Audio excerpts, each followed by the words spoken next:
आज Doubtnut app download करें। Doubtnut पर अपने सभी गणित, रसायन विज्ञान, भौतिक विज्ञान और जीव विज्ञान के डाउट्स का करो सफाया। बस प्रश्न की फोटो खींचो, एक ही प्रश्न को क्रॉप करो और तुरंत वीडियो सोल्यूशन पाओ। अभी डाउनलोड करें। हेलो स्टूडेंट्स, प्रश्न है ट्यूबुलिन प्रोटीन को कोशिका चक्र के किस चरण में संश्लेषित किया जाता है।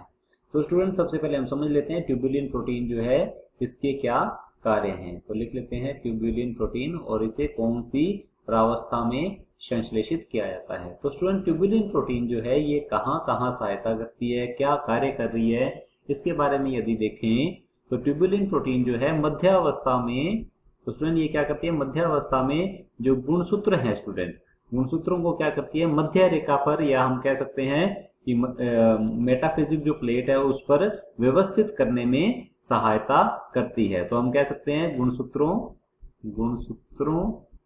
को मध्य रेखा पर व्यवस्थित करती है स्टूडेंट, व्यवस्थित करने में सहायता करती है, व्यवस्थित करती है। एक तो ये कार्य हो गया स्टूडेंट, मुख्य कार्य है ये। और दूसरा क्या होता है स्टूडेंट, पश्चावस्था की यदि बात की जाए, पश्चावस्था में क्या होता है, जो संतति अर्धगुणसूत्र है वो क्या हो जाते हैं स्टूडेंट, अलग हो जाते हैं। यदि हम समसूत्री विभाजन की बात करें तो संतति अर्धगुणसूत्र पश्चावस्था में अलग हो जाते हैं। और अलग करने में कौन सहायता करता है स्टूडेंट, तरकु तंतु। अब तरकु तंतु जो है स्टूडेंट ये किसके बने होते हैं, ये भी बने होते हैं स्टूडेंट ट्यूबुलिन प्रोटीन के। तो लिख लेते हैं यहाँ पर, ये भी किसके बने हैं, ट्यूबुलिन प्रोटीन के। और इन तरकु तंतुओं का कार्य क्या है स्टूडेंट, ये क्या करते हैं, ये संतति अर्धगुणसूत्रों को पृथक पृथक करते हैं। तो यहाँ पर मैं लिख देता हूं, संतति अर्धगुणसूत्रों को स्टूडेंट क्या करते हैं, ये संतति अर्धगुणसूत्रों को पृथक करते हैं। अब ये संतति अर्धगुणसूत्र जो है ये पृथक कहाँ से होते हैं स्टूडेंट, ये पृथक होते हैं गुणसूत्र बिंदु से पृथक करते हैं। तो ये कार्य है स्टूडेंट, मुख्य कार्य हैं ट्यूबुलिन प्रोटीन के। अब ट्यूबुलिन प्रोटीन का निर्माण कहाँ होता है, यदि कोशिका चक्र की हम बात करें तो कोशिका चक्र में मुख्य जो प्रोटीन है उनका निर्माण कहाँ हो जाता है स्टूडेंट, ये हो जाता है स्टूडेंट अंतरावस्था में, अंतरावस्था या जिसे वृद्धि प्रावस्था कहा जाता है। अब अंतरावस्था में कहाँ होता है, G1 और G2 प्रावस्थाएं जो हैं, इन दोनों प्रावस्थाओं के अंदर अत्यधिक मात्रा में mRNA और प्रोटीन का निर्माण होता है। तो ट्यूबुलिन प्रोटीन का जो निर्माण है वो भी इन अवस्थाओं में ही हो जाता है। तो सही हमारा उत्तर होगा अंतरावस्था।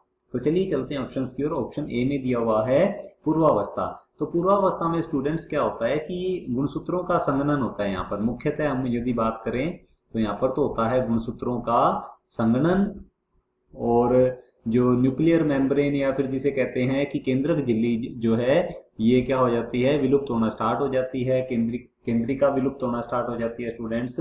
तो ये कार्य होते हैं। तो ये हमारा ऑप्शन जो है क्या होगा, गलत होगा, इसके अंदर ट्यूबुलिन प्रोटीन का निर्माण नहीं होता। अब चलते हैं मध्यावस्था की ओर। तो दूसरा ऑप्शन दिया हुआ है हमारे पास मध्यावस्था। तो मध्यावस्था जो है स्टूडेंट इसके अंदर भी ऐसा कुछ नहीं होता। इसमें केवल और केवल क्या होता है, जो गुणसूत्रों का संघनन होता है, क्रोमैटिन संघनित होकर क्या करता है, गुणसूत्रों का निर्माण कर देता है। तो पूर्णतः गुणसूत्रों का निर्माण जो है इस मध्यावस्था में हो जाता है और ये गुणसूत्र जो है मध्य रेखा पर व्यवस्थित हो जाते हैं, जिसके अंदर ट्यूबुलिन प्रोटीन जो है वो सहायता करती है। तो स्टूडेंट ट्यूबुलिन प्रोटीन का निर्माण मध्यावस्था से पहले ही हो जाता है अंतरावस्था में। तो ये भी हमारा ऑप्शन जो है क्या होगा, गलत होगा।